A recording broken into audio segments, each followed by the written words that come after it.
Media செய்திகள். இன்றைய தலைப்புச் செய்திகள். புதுச்சேரி நகர பகுதியில் கடந்த 2 நாட்களாக குடிநீர் விநியோகம் தடைபட்டுள்ளதால் உருளையன்பேட்டை தொகுதி மக்கள் 100க்கும் மேற்பட்டோர் சட்டமன்ற உறுப்பினர் நேரு தலைமையில் சட்டமன்ற அலுவலக படிக்கட்டில் அமர்ந்து தர்ணா போராட்டத்தில் ஈடுபட்டதால் பரபரப்பு நிலவியது. புதுச்சேரியில் சைபர் மோசடி கும்பலிடம் 2 பேர் சுமார் 12,000 ரூபாய் வரை இழந்துள்ளனர்.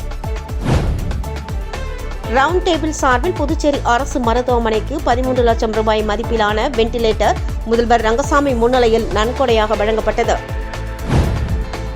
வரலாற்று சிறப்புமிக்க 190 ஆண்டுகள் பழமையான பழைய கலங்கரை விளக்கம் முற்றிலும் சீரமைக்கப்பட்டு இன்று முதல் பொதுமக்கள் பார்வைக்காக அதிகாரப்பூர்வமாக அனுமதிக்கப்பட்டுள்ளது. பிரெஞ்சு ஆட்சி காலத்தில் கடந்த 1836ஆம் ஆண்டு வங்காள விரிகுடா கடலில் பயணிக்கும் கப்பல்களுக்கு வழிகாட்டும் வகையில் இந்த பழைய கலங்கரை விளக்கம் கட்டப்பட்டது. 29 மீட்டர் உயரமும் 132 படிக்கட்டுகளும் கொண்ட இந்த பாரம்பரிய கட்டிடம் சோழமண்டல கடற்கரையில் அமைக்கப்பட்ட முதல் கலங்கரை விளக்கமாகும். 1979ஆம் ஆண்டு வரை பயன்பாட்டில் இருந்த இக்கோபுரம் காலப்போக்கில் மோசமடைந்ததைத் தொடர்ந்து தற்காலிகமாக மூடப்பட்டிருந்தது. புதுச்சேரியின் பழைய கலங்கரை விளக்கத்தை கடந்த ஜூன் 25ஆம் தேதி மத்திய நிதி அமைச்சர் நிர்மலா சீதாராமன் முறைப்படி திறந்து வைத்தார். சுற்றுலா மேம்பாடு மற்றும் வரலாற்று விழிப்புணர்வை ஏற்படுத்திடும் நோக்கில் இந்த பழைய கலங்கரை விளக்கம் இன்று முதல் முழுமையாக மக்கள் பயன்பாட்டிற்கு வருகிறது. நாள்தோறும் காலை 9:30 மணி முதல் மாலை 5:30 மணி வரை பொதுமக்கள் இதனை பார்வையிடலாம். சுற்றுலா பயணிகள் இதன் மேல் தளத்திற்கு சென்று புதுச்சேரி கடற்கரை சாலை மற்றும் ஒட்டுமொத்த நகரத்தின் 360 டிகிரி காட்சியை ரசிக்க வழிவகை செய்யப்பட்டுள்ளது. புதுச்சேரியின் முக்கிய கலாச்சார அடையாளமாக விளங்கும் இந்த தளம் இனி வரும் நாட்களில் சுற்றுலா பயணிகளை பெரிதும் ஈர்க்கும் என எதிர்பார்க்கப்படுகிறது. வில்லியனூரில் புதுச்சேரி மாநில பால் உற்பத்தியாளர்கள் சங்க கோரிக்கை மாநாடு. புதுச்சேரி மாநில பால் உற்பத்தியாளர்கள் சங்கத்தின் கோரிக்கை மாநாடு வில்லியனூர் கோட்டைமேடு பகுதியில் உள்ள லட்சுமி திருமண மண்டபத்தில் நடைபெற்றது. மாநாட்டிற்கு மாநில செயலாளர் அன்புமணி தலைமை தாங்கினார். பெரியசாமி முன்னிலை வகிக்க மாநில பால் உற்பத்தியாளர்கள் சங்க நிர்வாகி ஹரிதாஸ் வரவேற்புரையாற்றினார். சங்க தலைவர் சீனு பத்மநாபன் மாநாட்டு நோக்க உரையாற்ற மாநில பொதுச் செயலாளர் பெருமாள் வாழ்த்துரை வழங்கினார். இந்த நிகழ்வில் செயலாளர் சங்கர், தலைவர் ராமமூர்த்தி, கூட்டுறவு பால் உற்பத்தியாளர்கள் ஊழியர்கள் சங்க நிர்வாகி செல்வகுமார், தமிம், பழனிவேல் உட்பட பலர் கலந்து கொண்டனர். மாநாட்டில் புதிய மாநில குழு தேர்வு மற்றும் சங்கத்தின் வளர்ச்சி தொடர்பான ஆலோசனைகள் இடம்பெற்றது. அதனைத் தொடர்ந்து பால் கொள்முதல் விலையை லிட்டருக்கு ₹50 உயர்த்தி வழங்கிட வேண்டும். ₹5 லிட்டருக்கு ஊக்கத்தொகை வழங்கிட வேண்டும். ஆண்டுக்கு ஒருமுறை வங்கியில் பணம் செலுத்தும் முறைக்கு பதிலாக மாதந்தோறும் செலுத்தும் வசதி ஏற்படுத்திட வேண்டும். பால் கூட்டுறவு சங்கங்களுக்கு தேர்தல் நடத்த வேண்டும். கூட்டுறவு பால் உற்பத்தியாளர் சங்க ஊழியர்களுக்கு நலவாரியம் அமைத்திட வேண்டும் உள்ளிட்ட பல்வேறு கோரிக்கைகள் அடங்கிய தீர்மானங்கள் ஒருமனதாக நிறைவேற்றப்பட்டது. அகிலேஷ் யாதவ் பிறந்தநாளை முன்னிட்டு ஜிப்மர் மருத்துவமனை நுழைவு வாயிலில் அன்னதானம் வழங்கப்பட்டது. சமாஜ்வாதி கட்சியின் தேசிய தலைவர் அகிலேஷ் யாதவின் பிறந்தநாளை முன்னிட்டு நாடு முழுவதும் பல்வேறு இடங்களில் அவரது ஆதரவாளர்கள் நலத்திட்ட உதவிகள் மற்றும் அன்னதானம் வழங்கி கொண்டாடி வருகின்றனர். அதன் ஒரு பகுதியாக புதுச்சேரி மாநிலம் ஜிப்மர் மருத்துவமனை முன்பாக அன்னதானம் வழங்கும் நிகழ்ச்சி ராஜீவ் யாதவின் அறிவுறுத்தலின்படியும் கருணாகரின் ஆலோசனையின்படியும் ஏற்பாடுகள் செய்யப்பட்டு பொதுமக்களுக்கு அன்னதானம் வழங்கும் நிகழ்ச்சி நடைபெற்றது. இந்த நிகழ்ச்சிக்கு செல்வகணேசன் தலைமை தாங்கி அன்னதானம் வழங்கும் நிகழ்ச்சியை துவக்கி வைத்தார். இதில் மருத்துவமனைக்கு வந்த நோயாளிகள், அவரது உறவினர்கள் மற்றும் பொதுமக்களுக்கு வழங்கப்பட்டது. இதற்கான ஏற்பாடுகளை சடகோபன், ரங்கநாதன், அருள், ராஜேந்திரன், செல்வகுமார், பலராமன், குழந்தைவேலு, சேகர், குமார், மூர்த்தி உள்ளிட்டோர் செய்திருந்தனர். ஏரிப்பாக்கம் MRF தொழிற்சாலையில் 3வது நாளாக தொடரும் உள்ளிருப்பு போராட்டம். புதுச்சேரி மாநிலம் நெட்டப்பாக்கம் கொம்யூனுக்கு உட்பட்ட ஏரிப்பாக்கத்தில் உள்ள MRF தொழிற்சாலையில் பணி நிரந்தரம் கோரி தொழிலாளர்கள் 3வது நாளாக தொடர் உள்ளிருப்பு போராட்டத்தில் ஈடுபட்டு வருகின்றனர். கடந்த 2021ஆம் ஆண்டு நேரடி தேர்வு மூலம் பணியில் சேர்ந்த 65 தொழிலாளர்கள் 42 மாதங்கள் பணிபுரிந்தாலே நிரந்தர நியமனம் வழங்கப்பட வேண்டும் என்ற நடைமுறை இருந்தும் 5 ஆண்டுகள் கடந்தும் தங்களுக்கு பணி நிரந்தரம் வழங்கப்படவில்லை என்று குற்றம் சாட்டியுள்ளனர். பணி நிரந்தரம் வழங்கிட வேண்டும், சம வேலைக்கு சம ஊதியம் வழங்கிட வேண்டும், சட்டவிரோத அப்ரண்டிஸ் முறையை ரத்து செய்திட வேண்டும், பழிவாங்கும் நடவடிக்கைகளை கைவிட வேண்டும் உள்ளிட்ட பல்வேறு கோரிக்கைகளை வலியுறுத்தி தொழிலாளர்கள் இந்த போராட்டத்தில் ஈடுபட்டுள்ளனர். இதனிடையே போராட்டத்தில் ஈடுபட்டுள்ள தொழிலாளர்களின் உறவினர்களும் தொழிற்சாலை நுழைவு வாயில் முன்பு அமைதியான முறையில் தர்ணா போராட்டத்தில் ஈடுபட்டு வருகின்றனர். அப்போது காவல்துறையினர் தங்களை அநாகரிகமாக பேசி அப்புறப்படுத்த முயன்றதாக அவர்கள் குற்றம் சாட்டியுள்ளனர். மேலும் ஊழியர்களின் தொடர் உள்ளிருப்பு போராட்டம் காரணமாக பணிபுரியும் ஊழியர்களுக்கு மின்சார வசதி மற்றும் உணவு வசதியின்றி தவித்து வருகின்றனர் என்பது குறிப்பிடத்தக்கது. பணி நிரந்தரம் வழங்கப்படும் வரை போராட்டத்தை கைவிடப் போவதில்லை என்று தொழிலாளர்கள் உறுதியாக கூறியுள்ளனர். மேலும் தொழிலாளர்களின் குடும்பங்களின் வாழ்வாதாரத்தை கருத்தில் கொண்டு புதுச்சேரி அரசு நேரடியாக இதில் தலையிட்டு பிரச்சினைக்கு தீர்வு காண வேண்டும் என்று அவர்களது உறவினர்கள் கோரிக்கை விடுத்துள்ளனர்.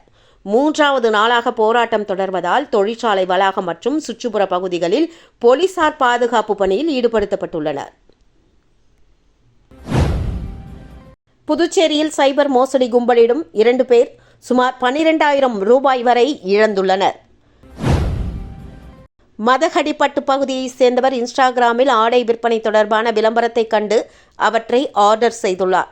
இதனையடுத்து அவரை தொடர்பு கொண்ட மர்ம நபர் முன்பணம் செலுத்தும்படி தெரிவித்துள்ளார். அதனை நம்பி மர்ம நபருக்கு அவர் 8,250 ரூபாயை செலுத்தி ஏமாந்துள்ளார். இதேபோல் வைத்திக்குப்பத்தை சேர்ந்தவர் மொபைல் செயலி மூலம் கடன் வாங்கி அதனை முழுவதும் திரும்ப செலுத்தியுள்ளார். இந்நிலையில் மர்ம நபர் ஒருவர் அவரது படத்தை மார்பிங் செய்து அனுப்பி கூடுதல் பணம் கேட்டு மிரட்டியுள்ளார். இதில் பயந்து போன அந்த நபர் மர்ம நபருக்கு மேலும் 4,000 ரூபாய் அனுப்பி ஏமாந்து போயுள்ளார். இதுகுறித்து புகார்களின் பேரில் சைபர் கிரைம் போலீசார் வழக்கு பதிந்து தொடர் விசாரணையில் ஈடுபட்டு வருகின்றனர். ரவுண்ட் டேபிள் சார்பில் புதுச்சேரி அரசு மருத்துவமனைக்கு 13 லட்சம் ரூபாய் மதிப்பிலான வெண்டிலேட்டர் முதல்வர் ரங்கசாமி முன்னிலையில் நன்கொடையாக வழங்கப்பட்டது. பாண்டிச்சேரி ஹெரிடேஜ் ரவுண்ட் டேபிள் 167 சார்பில் புதுச்சேரி இந்திரா காந்தி அரசு மருத்துவக் கல்லூரி மற்றும் ஆராய்ச்சி நிறுவனத்திற்கு 13 லட்சம் ரூபாய் மதிப்பிலான அதிநவீன வெண்டிலேட்டர் முதலமைச்சர் ரங்கசாமி முன்னிலையில் நன்கொடையாக வழங்கப்பட்டது. தீவிர சிகிச்சை பிரிவில் பயன்படுத்தப்படும் இந்த வெண்டிலேட்டர் அவசர மற்றும் உயிர்காக்கும் சிகிச்சை பெறும் நோயாளிகளுக்கு மேம்பட்ட சுவாச ஆதரவை வழங்கும். வெண்டிலேட்டர் வழங்கும் நிகழ்வில் மருத்துவக் கல்லூரி இயக்குநர் டாக்டர் உதயசங்கர், மருத்துவ கண்காணிப்பாளர் டாக்டர் ஜோசப் ராஜேஷ் உள்ளிட்டோர் கலந்து கொண்டனர். இந்த திட்டத்தை ரவுண்ட் டேபிள் தலைவர் மோதிக்குமார், செயலாளர் பாலாஜி, பொருளாளர் ஜெயந்த், துணைத் தலைவர் முரளி, திட்ட ஒருங்கிணைப்பாளர் வெங்கடரமணி, விளம்பர ஒருங்கிணைப்பாளர்கள் கெவின், பால விஸ்வேஷ் மற்றும் ரவுண்ட் டேபிள் உறுப்பினர்கள் இணைந்து செயல்படுத்தினர். இந்த நன்கொடை மூலமாக அரசு மருத்துவமனையின் தீவிர சிகிச்சை வசதிகள் மேலும் வலுப்பெறும் என மருத்துவமனை நிர்வாகம் தெரிவித்துள்ளது. வில்லியனூரில் பொதுப்பணித்துறை பணி நிறைவு பெற்ற ஊழியர்களுக்கு பாராட்டு விழா. புதுச்சேரி மாநிலம் வில்லியனூர் பத்மினி நகர் பொதுப்பணித்துறை குடிநீர் பிரிவு அலுவலகத்தில் பணி ஓய்வு பெற்ற ஊழியர்களுக்கு பணி நிறைவு பாராட்டு விழா நடைபெற்றது. இந்நிகழ்ச்சிக்கு பொதுப்பணித்துறை குடிநீர் பிரிவு உதவி பொறியாளர் திருவேங்கடம் தலைமை தாங்கினார். பல ஆண்டுகளாக சிறப்பாக பணிபுரிந்து ஓய்வு பெற்ற ஆரியபாளையம் குடிநீர் பிரிவு எம்டிஎஸ் ஊழியர் சரவணன், நெட்டப்பாக்கம் குடிநீர் பிரிவு எம்டிஎஸ் ஊழியர்கள் ராமச்சந்திரன் மற்றும் சுந்தரமூர்த்தி உள்ளிட்டோருக்கு சால்வை அணிவித்து நினைவு பரிசுகள் வழங்கி கௌரவிக்கப்பட்டனர். இவ்விழாவில் ஓய்வு பெற்ற ஊழியர்களின் நீண்டகால சேவை பாராட்டப்பட்டதுடன் அவர்களின் பணிக்கால அனுபவங்களும் நினைவுகளும் பகிர்ந்து கொள்ளப்பட்டன. மேலும் சக ஊழியர்கள், உறவினர்கள் மற்றும் நண்பர்கள் ஓய்வு பெற்ற ஊழியர்களுக்கு நினைவு பரிசுகள் வழங்கி வாழ்த்துக்களையும் நன்றியும் தெரிவித்தனர். இதில் foreman Rupakan, incharge Abraham, store keeper Annamalai, விழா அமைப்பாளர் சீனு மற்றும் பொதுப்பணித்துறை ஊழியர்கள் பலர் கலந்து கொண்டு பணி நிறைவு பெற்றவர்களை பாராட்டினர். அரசு ஊழியர்களின் நீண்டகால சேவையை அங்கீகரித்து கௌரவிக்கும் வகையில் நடைபெற்ற இந்த நிகழ்ச்சி அனைவரின் பாராட்டியும் பெற்றது. உழவர்கரை நகராட்சி சார்பில் சாலையோர வியாபாரிகளுக்கு பாராட்டு விழா நடைபெற்றது. புதுச்சேரி உழவர்கரை நகராட்சி சார்பில் பிரதம மந்திரியின் PM ஸ்வநிதி திட்டத்தின் மூலமாக பயனடைந்த சாலையோர வியாபாரிகளுக்கான பாராட்டு விழா ரெட்டியார்பாளையம் புதுநகர் சமுதாய நலக்கூடத்தில் நடைபெற்றது. இவ்விழாவில் சிறப்பு விருந்தினராக உழவர்கரை தொகுதி சட்டமன்ற உறுப்பினர் நாராயணசாமி கலந்து கொண்டு குத்துவிளக்கினை ஏற்றி நிகழ்ச்சியை துவக்கி வைத்து திட்டத்தின் மூலம் பயனடைந்த சாலையோர வியாபாரிகளுக்கு நினைவு பரிசுகளை வழங்கி பாராட்டி பேசினார். இந்நிகழ்ச்சியில் உழவர்கரை நகராட்சி ஆணையர் அருண் ஐயாவு பேசும்பொழுது, கொரோனா பேரிடருக்கு பிறகு வாழ்வாதாரம் பாதிக்கப்பட்ட சாலையோர வியாபாரிகளுக்கு பிணையில்லா கடன் வழங்கி மறுவாழ்வு அளித்ததில் PM ஸ்வநிதி திட்டம் முக்கிய பங்காற்றியதாக தெரிவித்தார். மேலும் இந்த திட்டத்தை பொதுமக்களிடம் கொண்டு சேர்க்க பாடுபட்ட நகராட்சி அலுவலர்கள், வங்கி அதிகாரிகள் மற்றும் சாலையோர வியாபாரிகளுக்கு நன்றி தெரிவித்தார். உழவர்கரை நகராட்சி மூலமாக முதல் தவணையாக 1715 பேருக்கும், இரண்டாவது தவணையாக 940 பேருக்கும், மூன்றாவது தவணையாக 306 பேருக்கும் கடன் வழங்கப்பட்டுள்ளதாகவும் ரூபாய் 15,000, 25,000, 50,000 என பல கட்டங்களாக கடனுதவி வழங்கப்பட்டு வருவதாகவும் அவர் தெரிவித்தார். மேலும் இது ஒரு அரசு விழா மட்டுமல்ல, உழைக்கும் சாலையோர வியாபாரிகளுக்கு அரசு செலுத்தும் மரியாதை என்றும் அப்பொழுது அவர் குறிப்பிட்டார். இந்த நிகழ்வில் நகராட்சி மற்றும் அரசு அதிகாரிகள், வங்கி பிரதிநிதிகள், சாலையோர வியாபாரிகள் உட்பட பலர் கலந்து கொண்டனர். ஸ்மைல் ஷெல்டர் ஹோம் காப்பகவாசிகளுக்கு காஸ்மோபாலிட்டன் லைன்ஸ் சங்கம் சார்பில் பல்வேறு நலத்திட்ட உதவிகள் வழங்கப்பட்டன.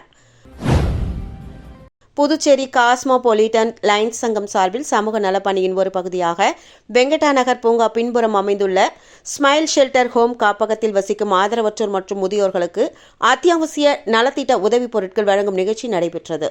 இந்நிகழ்ச்சிக்கு சங்க தலைவர் ஜி.வி. கிருஷ்ணமூர்த்தி தலைமை தாங்கினார். இதில் காப்பகவாசிகளுக்கு புடவை, வேஷ்டி, கைலி, பெட்ஷீட் மற்றும் அரிசி உள்ளிட்ட அத்தியாவசிய பொருட்கள் வழங்கப்பட்டன.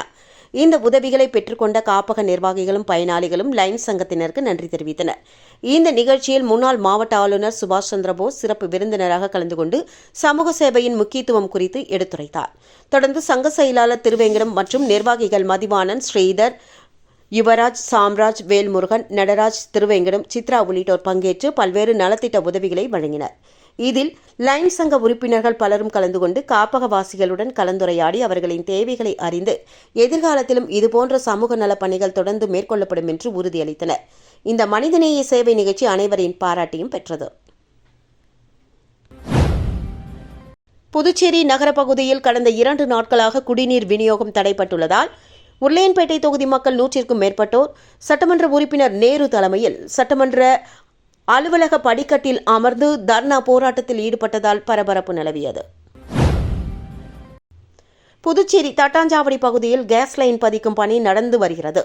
அவ்வழியாக அமைக்கப்பட்டுள்ள குடிநீர் குழாயில் இதனால் உடைப்பு ஏற்பட்டு அதன் காரணமாக அதன் மூலம் பயனடையக்கூடிய உருளையன்பேட்டை தொகுதி மற்றும் பல்வேறு நகர பகுதிகளில் குடிநீர் விநியோகம் தடைப்பட்டுள்ளதாக கூறப்படுகிறது.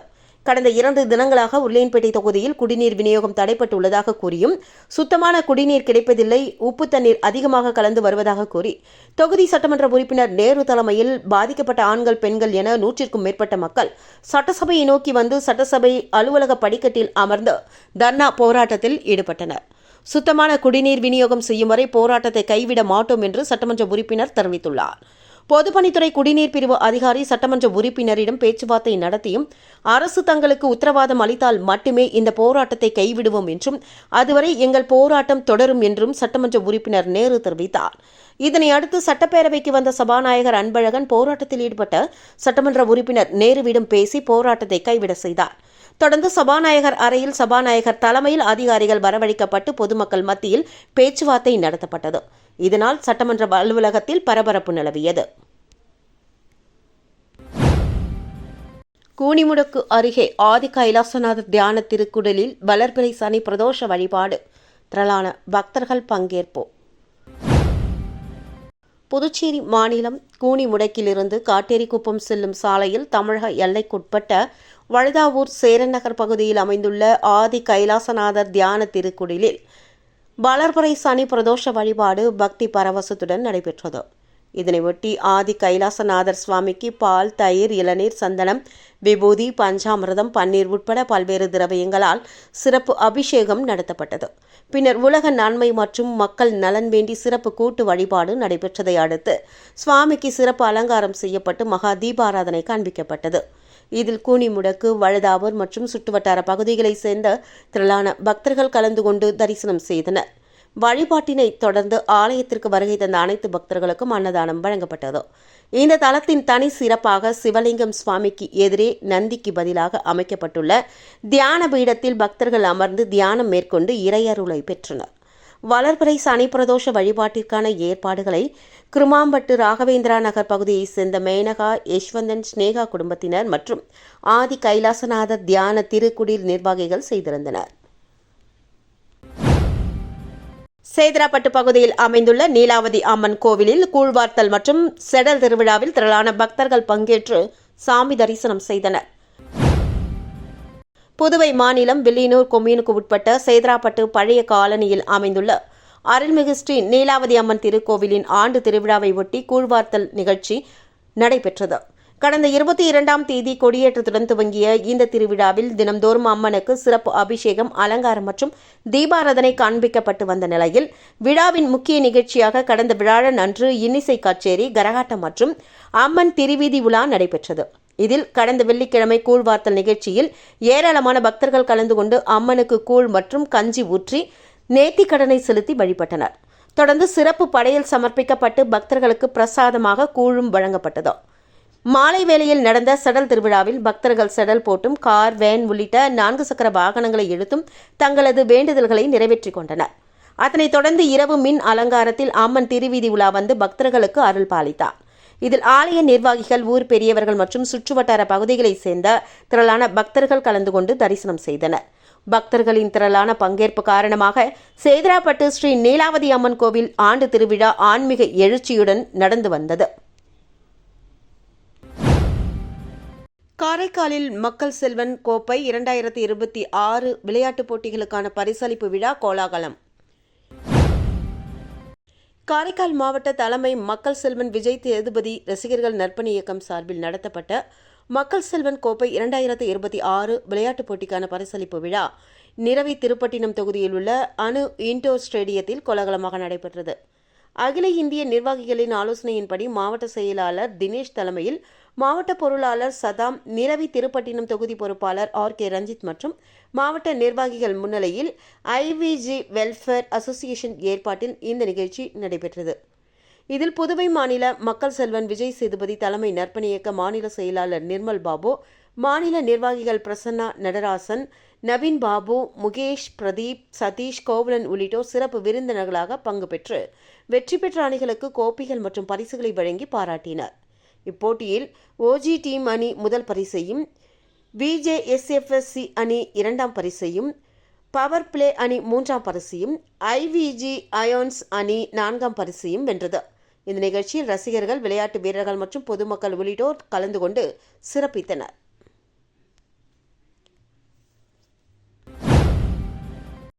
அரியாங்குப்பம் முத்தாலம்மன் கோவிலில் 71வது ஆண்டு உற்சவ விழாவில் குதிரை விடுதல், சுவாமி வீதி உலாவில் திரளான பக்தர்கள் கலந்து கொண்டு சாமி தரிசனம் செய்தனர். புதுச்சேரி மாநிலம் அரியாங்குப்பம் PCP நகரில் அமைந்துள்ள அருள்மிகு முத்தாலம்மன் திருக்கோவிலின் 71வது ஆண்டு உற்சவ விழா பக்தி பரவசத்துடன் நடந்து வருகிறது. கடந்த 22ஆம் தேதி கொடியேற்ற நிகழ்ச்சியுடன் தொடங்கிய இந்த உற்சவம் தினம்தோறும் சிறப்பு பூஜைகள் மற்றும் ஆன்மீக நிகழ்வுகளுடன் சிறப்பாக நடந்து வருகிறது. விழா நாட்களில் அம்மனுக்கு விசேஷ அபிஷேகம், அலங்காரம் மற்றும் மகா தீபாராதனை காண்பிக்கப்பட்டதில் ஏராளமான பக்தர்கள் கலந்து கொண்டு அம்மனை தரிசித்து அருள் பெற்றனர்.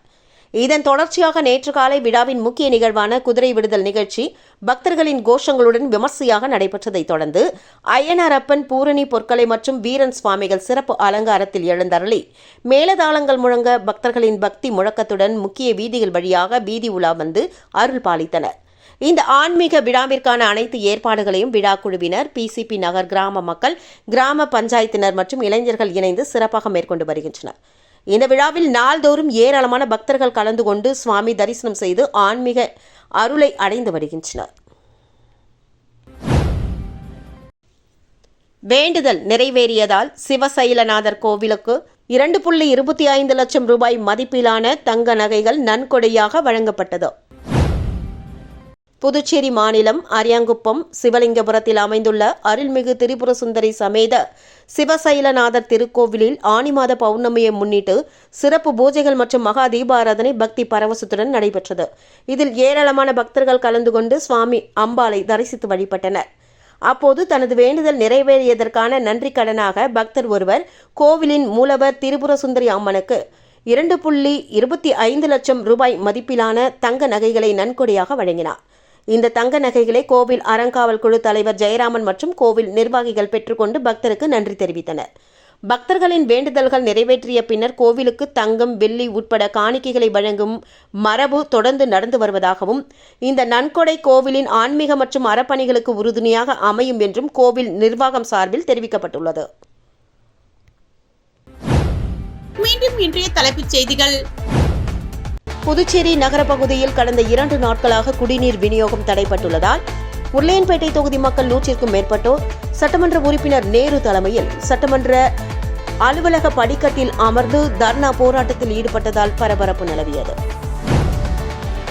புதுச்சேரியில் சைபர் மோசடி கும்பலிடம் 2 பேர் சுமார் 12,000 ரூபாய் வரை இழந்துள்ளனர்.